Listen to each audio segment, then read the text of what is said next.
Okay, तो अभी तक लास्ट सेशन में हमने डिस्कस किया like jam preparation strategy, internships, placements related queries. अब थोड़े आगे बढ़ते हैं। जैसे बच्चे कुछ पूछते हैं, क्वेश्चन आंसर अभी करेंगे हम लोग, जिन लोग अब चैट में एक साथ अभी डिस्कस करेंगे वन बाय वन। अभी थोड़े से कुछ जनरल क्वेरीज डिस्कस कर लेते हैं। जैसे अब है कि जैसे तुमसे क्वेश्चन पूछा जाए, इन PhD in India hmm. Versus PhD abroad, तो मतलब क्यों तुम्हें लगा कि अब्रॉड जाना बेटर है then doing in India PhD? Honestly मैंने पहले से ऐसे सोचा था, जब सोचा था तब सोचा था अगर करना है तो मैं बाहर से करूँगी, तो इसीलिए मैंने इतना कुछ फिर इधर से किया नहीं, और फिर मुझे लगा था कि आईआईटी बॉम्बे में ऑलरेडी पढ़ लिया है, तो मुझे वापस यहाँ पे भी दूसरा कुछ। और दूसरी बात ये है ना कि मतलब मेरा मतलब ऐसे स्टडीज़ के रिलेटेड नहीं है, पर्सनल लाइफ़ के रिलेटेड है कि मुझे थोड़ा एक्सप्लोर करना था, थोड़ी अलग लोगों से, मतलब मुझे खुद को एक्सप्लोर करना अच्छा हम्म। लगता है। तब मुझे तो थोड़ा अलग कल्चर्स, मतलब मुझे ये सब चीज़ें भी एक्सप्लोर करनी थी लाइफ में। मुझे घूमना भी था, तो ये सब इसमें हो रहा था, तो इसीलिए फिर मुझे लगा कि इट्स बेटर कि मुझे थोड़ा दुनिया पता चलेगी, कैसे कहाँ पे क्या होता है ये पता चलेगा। और फिर क्या है ना, इधर भी फंडेड ही पीएचडी होती है, तो खुद से पैसे तो कुछ देने नहीं पड़ते। तो हम्म। वैसे भी सब सेम ही है, तो मुझे लगा व्हाई नॉट यूएस, तो इसीलिए फिर मैंने यहाँ पे किया था। ऐसा बहुत कोई स्ट्रॉन्ग रीजन नहीं है कि इंडिया पे नहीं करना है और यूएस में ही करना है, कोई ऐसा स्ट्रॉन्ग रीजन नहीं था। This was the only reason, की मतलब दिस पर्सनल रीजन प्लस ऐसा। हाँ, वो रहता है, हम लोग ऐसे भी थोड़ा फैसिनेटेड रहते हैं यूएस यूएस को लेके, बचपन से होता है ना एक। हाँ, थोड़ा अलग, मतलब मुझे लग रहा था कि इतना टाइम ऑलरेडी मैंने इंडिया में बिता लिया है, तो मुझे थोड़ा बाहर से पता चलेगा कि। और कैसा है ना, मैं बताती हूँ कि ओनली डिफरेंस हियर इज कि आप कैसे सोचते हो, हर एक चीज को कैसे अप्रोच करते हो, ये थोड़ा अलग है। मतलब वो डिफरेंस थोड़ा पता चल जाता है यहाँ पे आके। तो ये थोड़ी चीजें डिफरेंट है, मतलब हर एक चीज में, नॉट जस्ट स्टडीज में बोल रही हूँ, लाइफ के बारे में, हर एक चीज के बारे में सब कुछ थोड़ा डिफरेंट है। तो वो भी थोड़ा एक्सप्लोर करना है, अभी टाइम है एक्सप्लोर करने का, बाद में तो कहाँ ही एक्सप्लोर करेंगे, तो मैंने सोचा कि ठीक है ये अब कर लेते हैं। हाँ, तो बच्चों के मन में क्वेश्चन ये आता है, जैसे तुमने पीएचडी ज्वाइन किया, तो पीएचडी यूएस में कैसे ज्वाइन करे, प्रोसेस कैसे स्टार्ट करे, स्टूडेंट कैसे क्या करे कि, तो वो जर्नी कैसे रहती है, मतलब जो तुम्हारा जर्नी कैसे था कि जब सोचा कि ठीक है पीएचडी बाहर से करनी है, तो उसके लिए क्या क्या प्रोसेस है एंड कैसे करे कोई स्टूडेंट करना चाहता है तो? यस। सो देखो, इंडिया में ये होता है कि गेट की एग्जाम देनी पड़ती है, या फिर अगर इंडियन स्टैटिस्टिकल इंस्टीट्यूट में जो जेआरएफ की एग्जाम आई थिंक होती है वो देनी पड़ती है। तो हाँ। यूएस में अगर अप्लाई करना है तो कोई एग्जाम नहीं देनी पड़ती, फर्स्ट ऑफ ऑल। वो क्या होता है, उनका एक एप्लीकेशन प्रोसेस होता है, वो जो मैं अभी बताऊंगी शॉर्टली।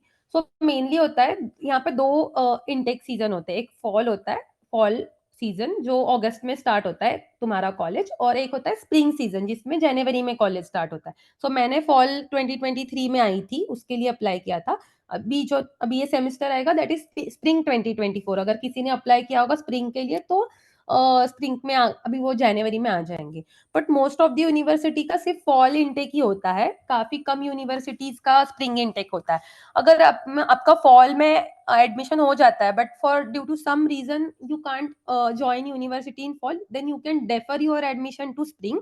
बट स्प्रिंग के लिए न्यू एप्लीकेशंस कुछ नहीं लेते, मतलब जस्ट है कि आपको 6 महीने बाद आप ज्वाइन कर सकते हो, लेकिन अलग से न्यू एप्लीकेशन कोई नहीं लेता, बहुत कम यूनिवर्सिटीज लेते। उनके वेबसाइट पे मेंशन्ड होता है कि do they take both intakes fall and spring, तो फर्स्ट आपको ये चेक करना पड़ेगा।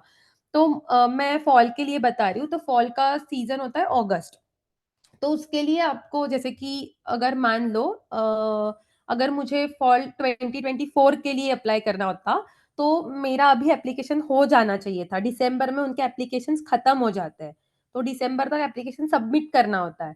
तो उसके लिए आपको अगस्त में ही स्टार्ट करना पड़ता है, लाइक अगस्त जुलाई अगस्त टाइम पे, तो जीआरई देना पड़ेगा, टॉफेल देना पड़ेगा। तो जीआरई का मेरे टाइम पे कुछ कुछ यूनिवर्सिटी ने वेव कर दिया था कोविड की वजह से, बट टॉफेल तो देना ही होता है, क्योंकि being an international student you will work here as a teaching assistant और रिसर्च असिस्टेंट।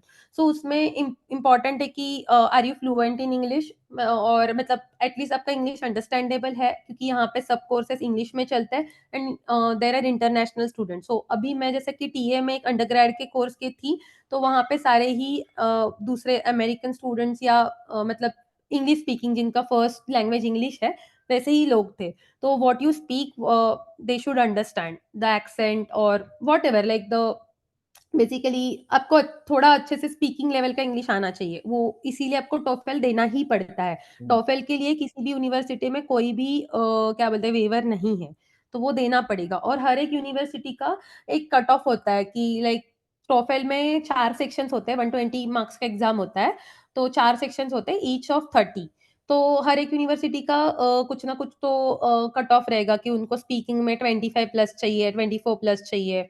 तो वो भी आपको एक बार देखना पड़ेगा एप्लीकेशन करने से पहले कि यूनिवर्सिटी का क्राइटेरिया क्या है इस टाइप से। But generally 100 plus TOEFL score is considered to be safe. ठीक है, और अगर कुछ यूनिवर्सिटी में जैसे मुझे टॉफेल में 25 स्पीकिंग सेक्शन में आया था, बट एनसी स्टेट को चाहिए था 26, ठीक है मिनिमम। बट उन्होंने बोला था कि बट मेरा ओवरऑल स्कोर 100 से ज्यादा ही था, तो उसमें इतना कोई दिक्कत नहीं हुआ। बस उन्होंने बोला कि जब आप यहाँ पे आओगे तब आपको एक इंग्लिश का टेस्ट यहाँ पे देना पड़ेगा, कॉलेज का पर्सनल लेवल का, वो पास करोगे तो हो जाएगा, कोई प्रॉब्लम नहीं है। तो वही हो गया था। तो ऐसा टॉफेल और जीआरई आप प्लान करना चाहिए, आपको अगस्त में आपको दे देना चाहिए, अगस्त तक, मतलब अगस्त या सितंबर, लेट टू लेट सितंबर एटलीस्ट आपका। क्योंकि क्या होता है ना, कभी कभी मार्क्स कम आते हैं तो सेकंड अटेम्प्ट देने के लिए भी टाइम चाहिए, तो इसीलिए आपका फर्स्ट अटेम्प्ट अगस्त या सितंबर में हो जाना चाहिए, ताकि आपके स्कोर्स आए और आपको अगर in case if you feel that next attempt is required then you can attempt that. थोड़ा टाइम मिलना चाहिए क्योंकि दिसंबर तक एप्लीकेशंस का डेडलाइन होता है। So once you finish with your TOEFL and GRE, that is the first step towards applying to US. उसके बाद हाँ, और एक बात, TOEFL कुछ कुछ यूनिवर्सिटीज IELTS भी लेते हैं, तो TOEFL IELTS देखना आप, और उसके हिसाब से देख लेना। तो मैंने तो TOEFL दिया था, IELTS थोड़ा इजी होता है लोग बोलते हैं, बट मैंने TOEFL दिया था क्योंकि यूएस में मोस्टली TOEFL वाइडली एक्सेप्टेड होता है। उसके बाद होता है कि यूनिवर्सिटी सिलेक्शन। तो यूनिवर्सिटी सिलेक्शन तो देखो, मुझे मेरा थोड़ा थेरोटिकल रिसर्च का इतना मन नहीं है, मुझे थोड़ा अप्लाइड चीज़ों में रिसर्च का इंटरेस्ट है। तो इसीलिए फिर मैंने जहाँ पे डिपार्टमेंट में ज़्यादा अप्लाइड टाइप के प्रोफेसर्स हैं उस उन डिपार्टमेंट्स में अप्लाई किया था। And again as I told you earlier कि मैंने यूएस के टॉप 30 स्टैटिस्टिक्स के जो स्कूल्स है उससे में अप्लाई किया था, उसी में से मैंने 11 स्कूल्स में अप्लाई किया था टोटल, जिसमें से मुझे 4 का एक्सेप्टेंस आया था। तो जनरली ऑन एन एवरेज लोग 10 से 12 यूनिवर्सिटी या 10 से 15 यूनिवर्सिटी में करते हैं, तो इट डिपेंड्स कि आपको कैसे करना है। अगेन दूसरी बात ये है कि जब यूनिवर्सिटी सिलेक्ट करते हो तो ऐसे नहीं है कि सारे 10 जो सिलेक्ट किए हैं वो टॉप 10 ही किए हैं, क्योंकि क्या होता है ना कि वो बहुत ही रैंडम होता है। कभी कभी ऐसा नहीं है कि अगर किसको मिला तो मुझे, अगर मुझे मिल भी सकता है, नहीं भी मिल सकता है। तो इसीलिए आपका जो सिलेक्शन होना चाहिए वो थोड़ा सोच के करना चाहिए कि आपको थोड़े टॉप यूनिवर्सिटी, 2-3 टॉप कर लिए, चलो 10 कर रहे हो तो 3 टॉप कर लिए, 4 है आपके जो मीडियोकर कर लिए, और लास्ट के 3 और है वो आपने थोड़े सेफ वाले कर लिए। तो इस टाइप से आपको सिलेक्शन करना है आपके यूनिवर्सिटी का, ना कि टॉप 10 उठा लो और उसमें अप्लाई कर लो। ऑफ कोर्स आपका रिसर्च इंटरेस्ट अगर स्पेसिफिक कुछ है तो वैसे भी आप सर्च कर सकते हो यूनिवर्सिटी में कि हाँ ठीक है मुझे ये बेहतर लगता है, या ये यूनिवर्सिटी इसमें अच्छी है, ये यूनिवर्सिटी। तो यूनिवर्सिटी वाइज भी कुछ कुछ टॉपिक्स होते हैं, लाइक कुछ यूनिवर्सिटी में टाइम सीरीज के प्रोफेसर ज्यादा है, अच्छा रिसर्च चलता है वहां पे, कुछ कुछ में एनवायरमेंटल स्टेटिस्टिक्स का अच्छा रिसर्च चलता है। तो वो सारी चीजें अगर किसी को इंटरेस्ट है तो आप मुझे भी पूछ सकते हो। मुझे थोड़ा, मैंने जैसे कि रिसेंटली रिसर्च किया था इन सब के बारे में, तो थोड़ा मुझे पता है, तो मैं उतना अपना इनपुट्स दे सकती हूँ। क्योंकि क्या होता है ना कि लाइक मुझे काफी कम लोग मिले थे पूछने के लिए, तो always like I always try to help even in JAM. मेरे यूनिवर्सिटी, मुंबई यूनिवर्सिटी से कम लोग आते हैं तो उतना गाइडेंस नहीं मिलता है। तो ये सब मैं सबकी बहुत हेल्प कर चुकी हूँ, करती भी हूँ अभी भी, तो इसमें इवन भी मैं आई करना रिमेम्बर चाहूंगी। कैंपस में भी काफी हेल्प किया तुमने जूनियरों का, हालांकि मैं सो डिपार्टमेंट कोऑर्डिनेटर था स्टिल। तो ये सब चीज़ों में भी मतलब अगर पीएचडी के लिए किसी को भी कुछ हेल्प चाहिए तो डेफिनेटली लाइक संतोष से मेरा नंबर लेके मुझे टेक्स्ट कर सकते हो। I will be happy to help. और दूसरी चीज़, अभी टॉफल जीआरई हो गया, यूनिवर्सिटी सिलेक्शन हो गया।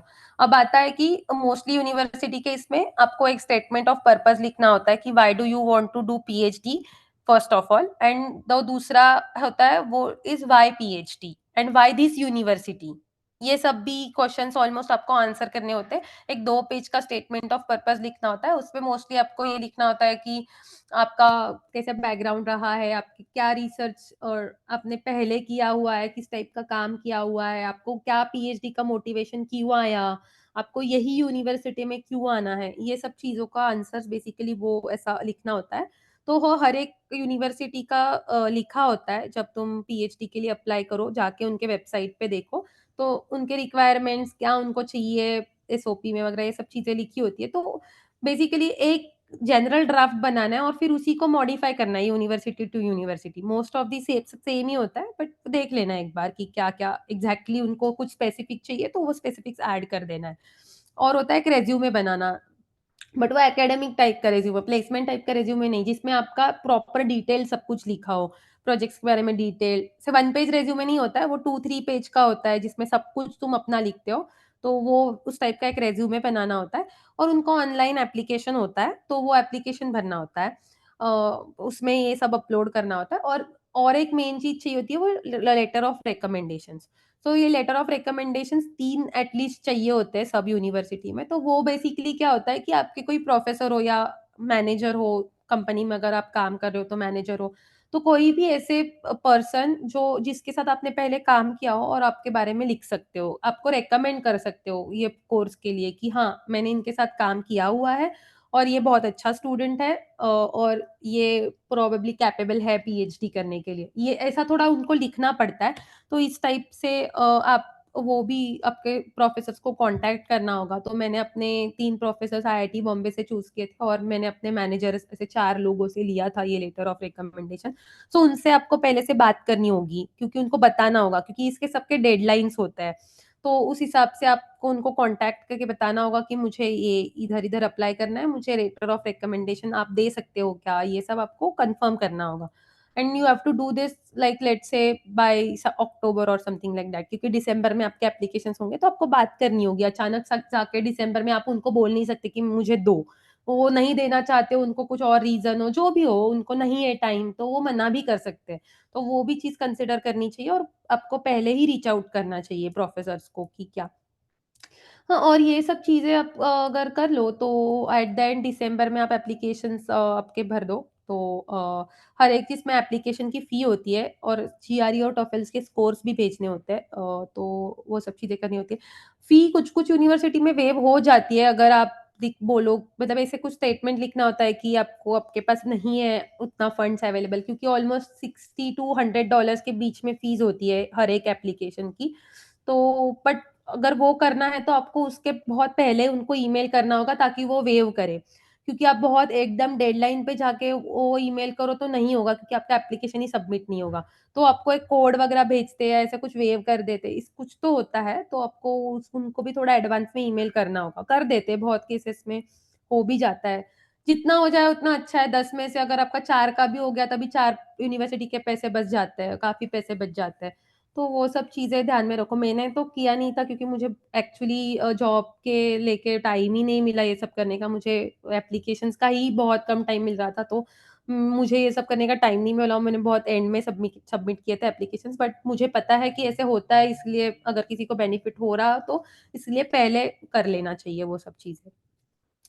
तो यस, हाँ, यही प्रोसेस होता है और फिर मार्च अप्रैल में आपके एडमिट्स आना स्टार्ट हो जाता है, मार्च एंड में, कि आपको एक्सेप्टेंस है, क्या है, यूनिवर्सिटी ने आपको एक्सेप्ट किया है क्या। फिर आपको भी टाइम होता है अप्रैल 15 तक का उनको वापस बताने में कि हाँ, I will join your university और I won't join your university.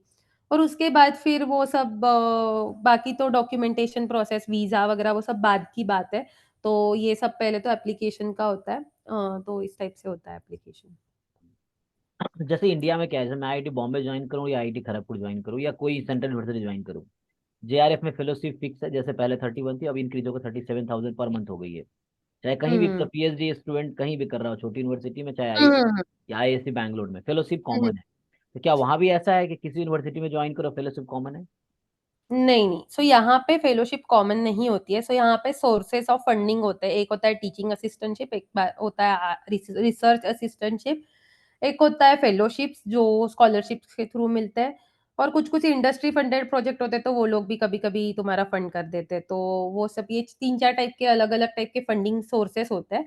और यहाँ पे क्या होता है, हर एक यहाँ पे यूएस में बेसिकली पता है कि ये अलग अलग स्टेट्स है काफी, तो हर एक स्टेट के यहाँ पे अलग लॉज है। तो हर एक स्टेट का कुछ मिनिमम वेज का लॉ होता है, उसके हिसाब से हर एक का स्टाइपेंड रहता है। और उसमें वो लोग जैसे कि राले में मेरा जो स्टाइपेंड रहेगा, तो न्यूयॉर्क में कोई न्यूयॉर्क के आसपास यूनिवर्सिटी होगी तो उसका स्टाइपेंड सेम नहीं होगा, क्योंकि कॉस्ट ऑफ लिविंग वो सब न्यूयॉर्क में बहुत ज्यादा है। तो अगर मेरे इतना स्टाइपेंड उधर मिले तो आदमी रह ही नहीं सकता है, तो उनको उसके हिसाब से एडजस्टेड स्टाइपेंड्स होते हैं कि हर एक जहाँ का कॉस्ट ऑफ लिविंग क्या है उस जगह का, उसके हिसाब से वो सब यूनिवर्सिटीज का डिफर करता है स्टाइपेंड। और इवन टीए आरए आप कुछ भी हो तो टीए का एक अलग स्टाइपेंड होता है जो सबको सेम ही मिलता है अक्रॉस, मोस्टली अक्रॉस यूनिवर्सिटी, मतलब not across university, across the department. इधर अलग अलग डिपार्टमेंट्स के थोड़े अलग अलग, क्योंकि डिपार्टमेंट के फंडिंग्स अलग होते हैं तो वो भी कभी कभी डिफर हो सकता है। तो बट आरए में क्या होता है, अगर तुम किसी प्रोफेसर के अंडर काम करो तो प्रोफेसर डिसाइड करता है आपको कितने पैसे देने हैं, तो वो ज्यादा भी हो सकता है। बट एटलीस्ट टीए जितना तो होगा ही, ऐसा होता है। आरए में थोड़ा ज्यादा भी मिल सकता है। तो उस टाइप से होता है थोड़ा। तो डिपेंड करता है लोकेशन और यूनिवर्सिटी के हिसाब से, डिपेंड करता है कि कितना स्टाइपेंड रहेगा। हम्म। ठीक है बट तो उतना तो मिलता है जहाँ पे आपका रहना खाना और थोड़ा घूमना भी हो जाए, तो इतना प्रॉब्लम नहीं है। तो बहुत अच्छे से डिटेल में एक्सप्लेन किया तुमने एप्लीकेशन प्रोसेस, एंड लोगों को काफ़ी समझ आया होगा। और ये है ना, बहुत बच्चों का क्यूरी रहता है कि मुझे जाना आता है बट पता ही नहीं कैसे मैं जाऊँ, मतलब यूएस से पीएचडी हम्म। करनी बट पता ही नहीं पीएचडी कैसे करूँ, क्या करूँ। तो मेरे भी कुछ अभी करंट स्टूडेंट कुछ अभी भी हैं जो कानपुर में है, वो लास्ट टाइम पूछ रहे थे कि सर फॉरेन जाना है तो कैसे करे, इस तरह से। ठीक है, आई थिंक हमने ऑलमोस्ट जर्नी आपका वहां से जैम से लेके यहाँ तक का कवर किया है। हम्म। अब हम क्वेश्चंस एक बार देख लेते हैं बच्चों का, जिन लोगों ने चैट में पूछे हुए, तो वन बाय वन जो पॉसिबल होगा तो हम लोग आंसर कर देंगे। एंड जैसे शुरू में कुछ क्वेश्चन आए थे, मैं वो जो लास्ट चैट में लास्ट हम्म। मीटिंग में, कि प्लेसमेंट बेटर है या पीएचडी, जैसा कि बहुत पीएचडी स्कॉलर से हमने सुना है कि प्रोफेसर बनने के लिए हाई लिंक भी चाहिए। अच्छा, ये तो कुछ उसकी बात कर रही है, मतलब PhD versus placement after MSc, क्या सही रहेगा, PhD versus placement after MSc तो start. So it's your personal preference basically. अगर आपको पता है कि आपको इंडस्ट्री में नहीं जाना है, जैसे अंकिता का क्लियर था कि उसको नहीं जाना है, उसको हाँ। इंटर्नशिप से लगा था कि उसको इंडस्ट्री में नहीं जाना, उसको एकेडमिक्स में जाना है। तो if you want to go in academics there is no other way, you have to get a PhD if you want to join a good college as a professor. और probably even you want to have to get a postdoc if you want to join IIT or NITs। तो उसमें तो रास्ता clear है। If you're very much clear about कि that you don't want to work in industry, then of course go for PhD। But if you want to explore and ऐसे आपको अगर decided नहीं है कि क्या करना है और आप फ्लेक्सिबल हो, तो आप जैसे मैंने किया था कि 1-2 साल के लिए जॉब की, वैसे भी कर सकते हो। तो it all depends on you.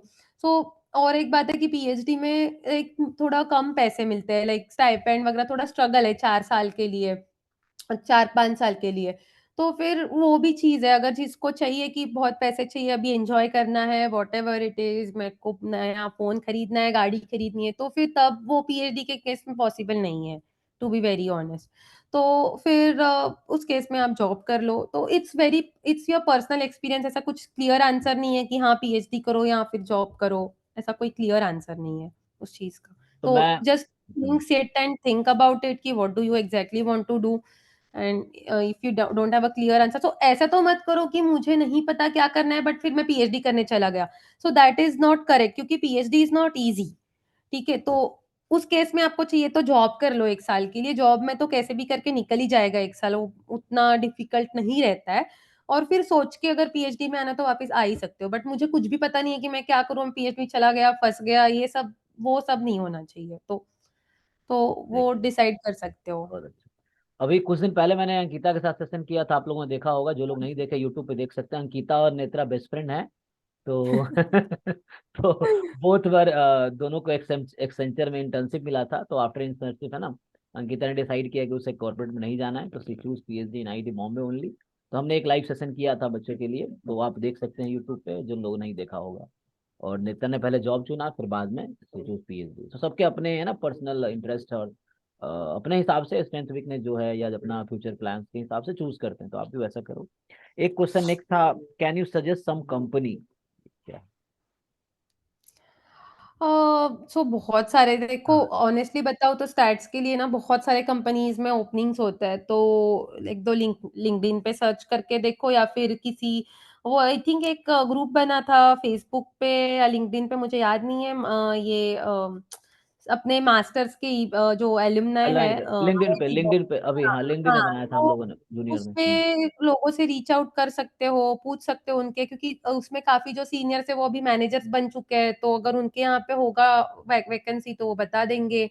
और अगर जो आईआईटी बॉम्बे से नहीं है तो उनके अपने रिस्पेक्टिव किसी का कुछ ग्रुप होगा, वहां पे ज्वाइन कर लो, वो देख लो। या फिर किसी आपके फ्रेंड्स हो, इस टाइप से कर सकते हो, क्योंकि ऐसा तो कुछ कंपनी में ऐसा नहीं बता सकती कि हाँ ये जाके ज्वाइन कर लो, क्योंकि हर एक में हर एक टाइम पे अलग अलग ओपनिंग्स अवेलेबल होते हैं। कभी कभी वो लोग एक दो साल के लिए उस पोजीशन के लिए हायर ही नहीं करते, क्योंकि कोई छोड़ के नहीं जा रहा हो। तो इट डिपेंड्स, तो you should search on LinkedIn और you should connect with your seniors and watch out for job openings. तो यस। अब एक बच्चा कह रहा है, अगर जैम क्रैक नहीं होता है तो क्या बीएचयू से एमएससी स्टैटिस्टिक्स करना कैसा रहेगा?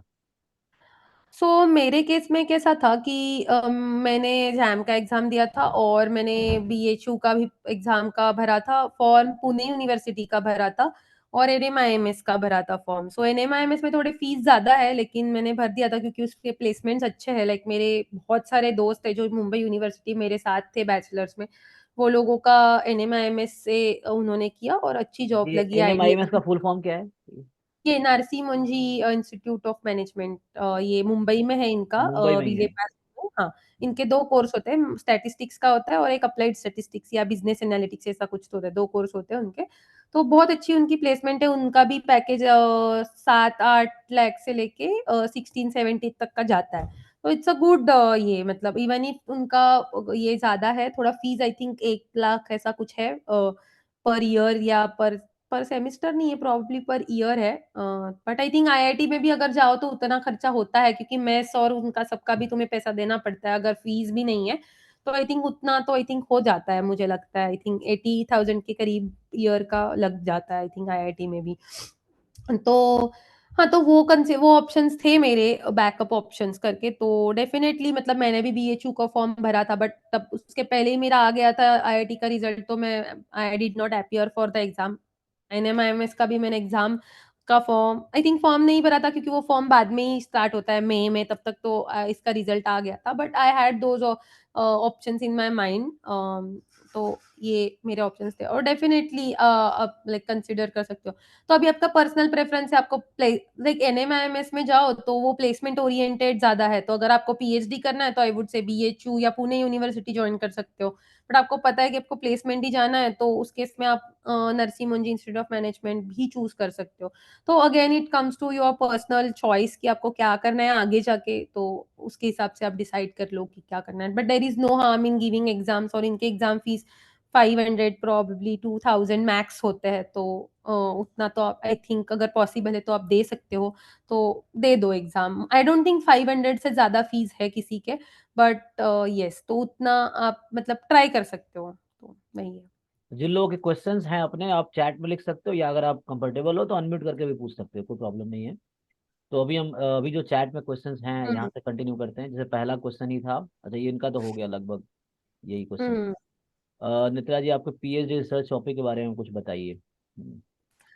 यस, तो अभी मेरा ऐसे थोड़ा वाइड प्रेफरेंस है, अभी फाइनल मेरा टॉपिक डिसाइड नहीं हुआ, क्योंकि यूएस में मोस्टली जहाँ पे स्टैट्स के एडमिशन्स होते हैं उनका कैसे होता है कि first year you do some courses and you give a qualifier exam, जो मोस्टली आईआईटी बॉम्बे में भी वैसा ही है, तो इधर भी वैसा ही है। तो एक बार आपका क्वालिफायर एग्जाम पास हो जाए उसके बाद आप आपका एडवाइजर चूज कर सकते हो, तो आई एम स्टिल एक्सप्लोरिंग, तो I won't really comment on this, and it's again सबका पर्सनल प्रेफरेंस है, जो मुझे करना है वही सबने करना चाहिए, ऐसी बात नहीं है। आपको जो अच्छा लगता है वो आप करो, आपका खुद का जो इंटरेस्ट रिसर्च इंटरेस्ट है वो आप खुद ढूंढो।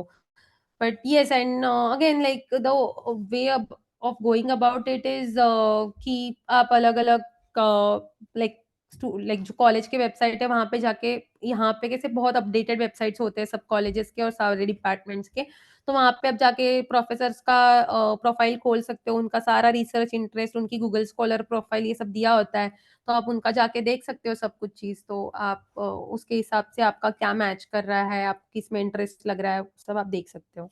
तो यस।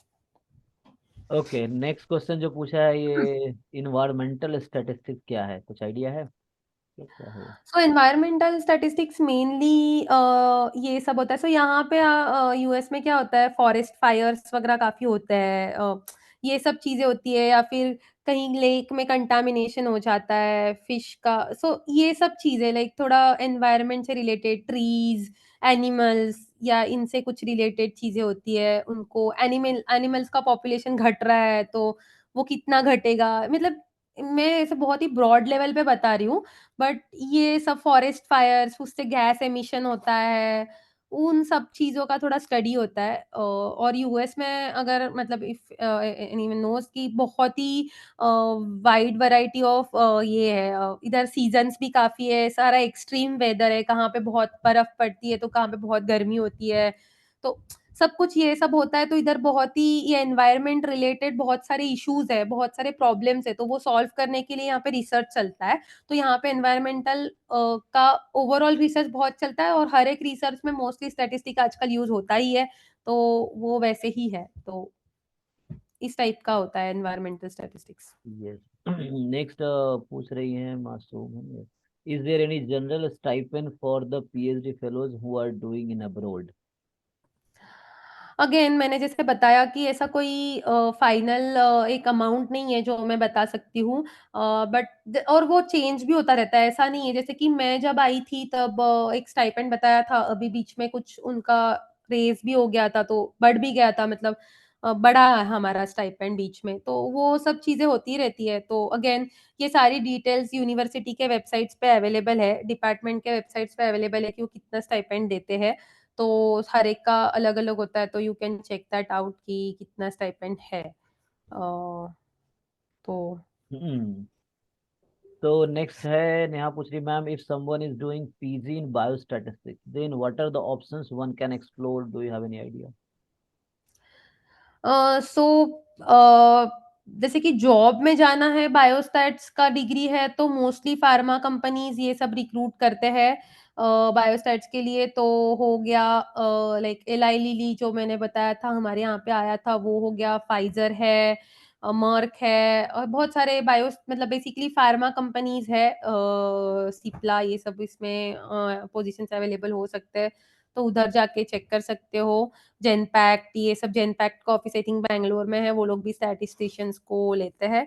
तो प्लेसमेंट्स के लिए ये ऑप्शन हो गया। और पीएचडी के लिए यूएस में काफी डेडिकेटेड बायोस्टैटिस्टिक्स पीएचडी ऑप्शंस है। सो मोस्टली जो भी यूनिवर्सिटीज स्टैटिस्टिक्स के डिग्रीज देते हैं वो मोस्टली बायोस्टैट्स की भी डिग्रीज देते हैं। तो again you can just search on internet and find options for PhD biostatistics. Okay, the next one is BSc stats honours के बाद डेटा एनालिसिस देना, सॉरी डेटा एनालिस्ट करना सही है, या फिर आगे से क्या आगे जाकर करियर स्टॉप हो जाएगा, हो जाएगा? अच्छा। देखो सो बेसिकली अगर आप जॉब में भी कुछ चीजें एक्सप्लोर करते हो तो करियर कभी स्टॉप नहीं होता है। तो इट्स योर मतलब आप उसको स्टॉप करते हो क्योंकि आपको कुछ ज्यादा मेहनत नहीं करनी होती है, इसकी वजह से वो स्टॉप हो जाता है। वैसे तो स्टॉप नहीं होता है, अगर आप मेहनत करो सच में, और आपका चेंज भी करना है कुछ फील्ड और ये सब, वो सब भी होता है। अगर आप मेहनत करो तो कुछ भी आप कर सकते हो। तो पहली बात तो अगर आपको चाहिए कि आप कुछ फाइनेंशियल सपोर्ट करना है फैमिली के लिए या ऐसा कुछ, इसके लिए आप जॉब करना चाह रहे हो, तो आई थिंक कर सकते हो 1 साल के लिए। तब तक एक्सप्लोर कर लो, थोड़ा प्रिपरेशन कर लो एग्जाम्स के लिए, और दे सकते हो एग्जाम्स। मतलब काफी लोग 1-2 साल के बाद भी देते हैं, बीएससी के 1 साल 2 साल बाद भी मास्टर्स करते हैं। तो वो होता है, बेहतर होता है, क्योंकि बैचलर्स पे प्रोबेबली आपको जो सैलरी मिलेगा वो मास्टर्स करके बहुत ज्यादा, थोड़ा ज्यादा ही मिलेगा। तो मास्टर्स करना is always a good idea. तो मास्टर्स मतलब अगर मैं इंसिस्ट करूँ तो आप अगर कर सकते हो मास्टर्स और इतना कुछ फाइनेंशियल बर्डन नहीं है आप पे, तो definitely I would say go for masters. But in case अगर आपको करना है, कुछ अच्छा जॉब मिल रहा है बैचलर्स के बाद, तो वो भी कर सकते हो। और अगर फील्ड भी चेंज करना है तो कर सकते हो। तो ऐसे करियर स्टॉप नहीं होता है अनलेस एंड अनटिल अगर आपका मतलब अगर आपको करियर लग रहा है कि इस जॉब में बहुत बिल्कुल ही अच्छा नहीं चल रहा, कुछ भी करवा रहा है, एक्सेल शीट भरवा रहा है, तो फिर जॉब छोड़ दो, वो दूसरी जॉब देख लो। तो अगर आप उसमें ही रह जाओगे तो डेफिनेटली करियर स्टॉप हो जाएगा, बट अपने हाथ पैर मारोगे, थोड़ा इधर-उधर देखोगे, थोड़ा दुनिया का पता कर लोगे क्या चल रहा है, तो डेफिनेटली ऑप्शंस मिलेंगे और वही वो एक्सप्लोर करते रहना। अच्छा, तभी तो जैसे हम मैं कुछ क्वेश्चन जैसे मुझे रहता है, लोग पूछते हैं कि ऐसा है हुँ। कि जो तुम्हारा जैसे अभी तुम जॉब कर रहे थे, क्या बोलते हुँ, हैं हुँ। कंपनीज में ये जो है कॉर्पोरेट सेक्टर में बहुत ज्यादा हैक्टिक शेड्यूल होता है, लाइफ मतलब ऐसा टाइम नहीं मिलता है फैमिली उमली के लिए, ऐसा कुछ होता है क्या? मतलब ऐसा लोग करते हैं क्या रहता है? अरे वो ना actually company to company depend करता है। मोर देन दैट आपका टीम टू टीम लाइक आपका मैनेजर कैसा है, आपके टीम में कम लोग हैं तो आपको प्रॉब्ली ज़्यादा काम करना पड़ेगा, आपको कभी ज़्यादा काम आ जाता है। तो देखो अगर पैसे दे रहे हैं तो फोकट के पैसे दे नहीं रहे हैं, अगर अच्छा पैकेज दे रहे हैं तो वो मतलब एक्सपेक्ट कर रहे हैं कि तुम काम करो। तो उ उस मतलब वो देखना पड़ता है, जैसे कि मुझे एक्सेंचर में पर्सनली फ़ील आया था कि प्रोबेबली मेरा लाइफ़ यहाँ पे अच्छा नहीं होगा, इसीलिए मैंने वो रिप्लेसमेंट ऑफर उधर ही छोड़ दिया था और मुझे लगा था कि ठीक है। और फिर हाँ, और एक बात थी कि एक्सेंचर में मुझे जितना पैकेज मिला था और कोई श्योरिटी नहीं था क्योंकि उस टाइम पे क्या था कि कोविड का टाइम चल रहा था तो कंपनीज़ ऐसे उधर इधर-उधर आ रहे थे, तो कोई भी श्योरिटी नहीं था कि मुझे इतना ही पैकेज मिलेगा। ये कोई भी चीज़ नहीं थी। मैंने कंसिडर कर लिया था कि अगर मुझे इससे कम पैकेज वाली भी कोई कंपनी में जॉब मिलता है जहाँ पे मेरा दिमाग अच्छे से रहे, मैं खुद अच्छे से रहूँ, मुझे वो इम्पोर्टेंट है। ना कि मुझे 1-2 लाख कम मिले तो भी मुझे चलेगा। बट फॉर्च्यूनेटली मुझे अच्छा ही मिला था तो बट लाइक मैं उसके लिए भी प्रिपेयर्ड थी। तो आई वुड से कि देख लो मतलब बहुत सारे लाइक मेरे कंपनी में भी बाद में एक लड़की आई थी, वो कहीं और से छोड़ के आई थी क्योंकि उधर उसको अच्छा नहीं लग रहा था। पैकेज एक्चुअली आई थिंक उतना ही था या उससे ज़्यादा था पहले वाली कंपनी में, बट वर्क लाइफ बैलेंस बिल्कुल नहीं था, थोड़ा अच्छा नहीं था उसके लिए तो फिर उसने छोड़ दिया। तो छोड़ने का ऑप्शन भी अवेलेबल हो रहता है, तो आई कांट जनरलाइज़ कि ऐसा ही रहता है। इट एक्चुअली डिपेंड्स कि आपका आपका मैनेजर के साथ कैसा रिलेशन है, आपका कैसा काम चलता है। वो ऑल डिपेंड्स। तो उसमें वीक में कितने दिन का रहता है शेड्यूल? जैसे तुम्हारा क्या था, 5 दिन 6 दिन? मोस्टली कंपनीज़ में 5 दिन का ही रहता है क्योंकि बहुत सारी यूएस बेस्ड या यूरोप बेस्ड ही कंपनीज़ होती है, इंडिया बेस्ड थोड़ी कम होती है। जो इंडिया बेस्ड होती है उसमें आई थिंक सैटरडे भी काम करना पड़ता है, बट मोस्टली जो फॉरेन की कंपनीज़ है, जो हायर करती है उनमें सिर्फ मंडे टू फ्राइडे होता है। बट फिर उनका लाइक मेरा जैसे काम मोस्टली ऐसा था कि मुझे थोड़ा नाइट इन द सेंस 10 बजे तक मुझे रहना पड़ता था क्योंकि वो टाइम ओवरलैप होता है यूएस के साथ। तो अगर यूएस वालों से बात करनी है तो you have to stay till like 10। तो वो 7:30 या 7 से वो लोग आते थे तो 10 तक का चलता था। तो फिर मैं अपना काम ही लेट स्टार्ट करती थी, 1-2 बजे करती थी, 12-1 बजे इस टाइप से। तो सुबह के टाइम पे नहीं था काम ज़्यादा, तो मैं अपना खुद से कुछ करना है तो वो चीज़ सुबह कर सकती थी। और कभी-कभी जब मीटिंग्स नहीं होते तब तुम सुबह काम कर लो, ऐसा मतलब मेरा काफ़ी फ्लेक्सिबल था इन दैट सेंस तो मुझे कोई प्रॉब्लम नहीं था but it not might not be that flexible in everybody's company so वो तो डिपेंड करता है। यस। अभी हम लोग मीटिंग हमारी ऐसे 5 मिनट की बची है, तो हम्म। इसके बाद कंटिन्यू नहीं करेंगे, तो एक क्वेश्चन और अभी आया वो देख लेते हैं। एमएससी के साथ आईएएस की प्रिपरेशन करनी है तो आईआईटी बॉम्बे बढ़िया रहेगी, आईआईटी कानपुर? एक्चुअली इसका आंसर पता नहीं है am I the right person to answer this but I think हमारे बैच नेक्स्ट बैच में एक सुजीत प्रधान करके था जो आईआईटी जी। बॉम्बे से था आई थिंक उसको जी। आप रीच आउट कर सकते हो। तो उनके उससे साथ मैंने बात करो। सेशन किया था हालांकि एक बार, और ऐसे भी किसी हम्म, को और चाहिए तो मैं नंबर शेयर कर सकता हूँ, आप बात कर सकते हो। सुजीत करेक्ट। प्रधान, उनका 7th रैंक था आईएएस में, हमारे बॉम्बे में सीनियर थे वो। तो आप उनसे हम्म। बात करते, हाँ वो चूंकि बॉम्बे में प्लेसमेंट ना लेके उन्होंने आईएएस ही चुना था, करेक्ट। तो उन्होंने प्रिपेयर किया और आईएएस क्वालिफाई भी किया, अभी भी कर रहे हैं। जैसे आप तो हमारे सीनियर थे, वो एक्सेंचर में थे ना, जो डिपार्टमेंट कोऑर्डिनेटर थे, नहीं योगेश योगेश, बिसला। योगेश, हाँ वो भी तैयारी कर रहे हैं अभी। रिसेंटली बात हुई थी अच्छा। कुछ लोग, तो एक्सेंचर जॉब छोड़ के वो आईएएस कर रहे हैं। तो ऐसे लोग भी हैं, जैसे नेत्रा ने प्लेसमेंट छोड़ जॉब छोड़ के पीएचडी चुना, कुछ लोग जॉब छोड़ के आईएएस प्रिपरेशन करते हैं। तो ऐसे भी हैं, वो सबकी अपनी डिसीजन है, इसमें कोई जनरलाइज नहीं कर सकते हम लोग, ये है। बट आई थिंक कहीं भी कर दो कोई प्रॉब्लम नहीं है। कानपुर से बहुत लोग बने हैं, मैं उनको भी जानता हूँ, बॉम्बे से भी बने हैं उनको भी जानता हूँ, आईएएस बने हैं, मतलब कानपुर से भी में से करके और बॉम्बे से भी करके। ओके, तो नेक्स्ट क्वेश्चन है प्लेसमेंट के लिए एमएससी फेमस कॉलेज से मैटर करता है? आई मीन कोई रेपुटेड यूनिवर्सिटी मैटर करता है ऐसा कुछ? अ, मतलब मुझे इतना आइडिया नहीं, बट मैं ऑनेस्टली बताऊँ तो आईआईटी बॉम्बे में ना ऐसा सेट उनका रहता है कि उनको इतना मतलब उधर ना कंपनीज कॉम्पीट करने ही आते हैं कि उनको चाहिए कि वो बच्चे अच्छे-अच्छे लेके जाए, तो वो कॉम्पिटिटिव पैकेजेस ही देते हैं। मतलब उधर कॉम्पिटिशन चलता है बेसिकली कि उनको डे 1, डे 2, डे 3 पे आने का, तो इसलिए वो उतने अपने पैकेजेस कॉम्पिटिटिव रखते हैं। बट मैंने जैसे बताया कि नरसी मोंजी जो था कॉलेज, तो उसमें भी आईडीएफसी बैंक गई थी, तो ऑलमोस्ट जो जितना पैकेज उन्होंने आईआईटी बॉम्बे में दिया था, उतना ही पैकेज उन्होंने नरसी मुंजी में भी दिया था। और मतलब उतना ही आई थिंक डिफरेंस रहेगा तो भी ऑलमोस्ट 1 लाख का था। मोस्टली नहीं था, बट अगर रहेगा तो भी 1 लाख का ही था। तो इतना ज़्यादा नहीं, बट मैं बताऊँ तो आईआईटी बॉम्बे में अपॉर्च्युनिटी ज़्यादा अवेलेबल है क्योंकि बहुत सारी कंपनीज़ आती है।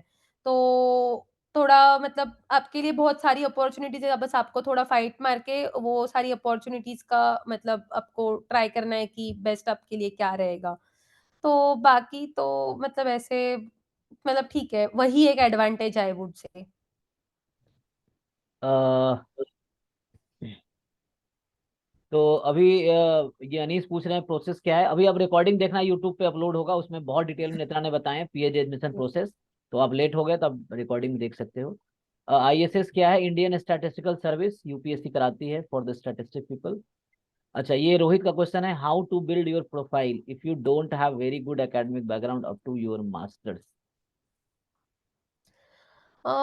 तो इसको मतलब कुछ-कुछ लोग अभी कुछ ऑनलाइन कोर्सेस वगैरह आते हैं, वो करते रहते हैं। तो मतलब again I don't have a very clear answer for this, but probably लोग वही है, थोड़े कोर्सेस करते हैं, थोड़ा इधर-उधर का करते हैं। आप अपने जॉब में थोड़ा एक्सप्लोर कर सकते हो, जॉब जो कर अगर कर रहे हो तो वो अच्छे से कर सकते हो। या फिर थोड़े कोर्सेज़, थोड़े कोर्स प्रोजेक्ट्स, किसी आपके एमएससी में कोई प्रोफ़ेसर होगा तो उनको रीच आउट करके उनके साथ प्रोजेक्ट कर लो। ये सब चीज़ों से थोड़ा प्रोफ़ाइल बिल्ड होने में हेल्प होगा। तो उससे आई थिंक प्लेसमेंट के लिए हेल्प हो जाएगा। Good morning, ma'am. Ma'am, actually, I'm talking about PhD. If I want to join my PhD, and currently I'm doing my masters from IIT Kanpur. And after my first semester, I don't have very good CPA. So means how much CPA is required to join a PhD outside? Oh! Okay. So basically ऐसा I don't think there is a clear cut off for like for your CPI, but the more you have it is better. So I mean, it's just your first semester you have done, right? Right. So you have 3 more semesters to go. So it's fine. I mean, the world is not ending tomorrow, right? So you have 3 more semesters to go. So you can focus more on your studies. And basically, PhD may there are like a lot of things that matter. Your SOP, your letter of recommendations. So everything has a different type of weightage, and it not just your CPI. So I think you can try your best to build up your CPI in the 3 semesters that you have. And apart from that, I would suggest you to do some research projects under your professors. So more than CPI, probably those projects will help you get into better universities. So yeah, and try to publish a paper if you can out of those research projects. So that is a plus. So yeah, CPI should not matter much, but okay, yeah, you should have a decent CPI. I think we are at the end of the meeting, so I would thank Netra for time and thank everyone for, क्योंकि वो meeting खुद ही and हो जाएगी, time up हो गया है। तो ये जाने किसी को कुछ क्वेश्चंस है तो यू मैं कैन शेयर करूंगा, हाँ। I will share contact detail नेता जिनको जरूरत है, and then you can talk to her. She is very helpful, मैं पर्सनली, क्योंकि मैंने भी देखा भी है, तो बहुत हेल्पफुल है, जूनियर काफी हेल्प किया है ना। हमारे जो स्टूडेंट इवन जैम टाइम में तो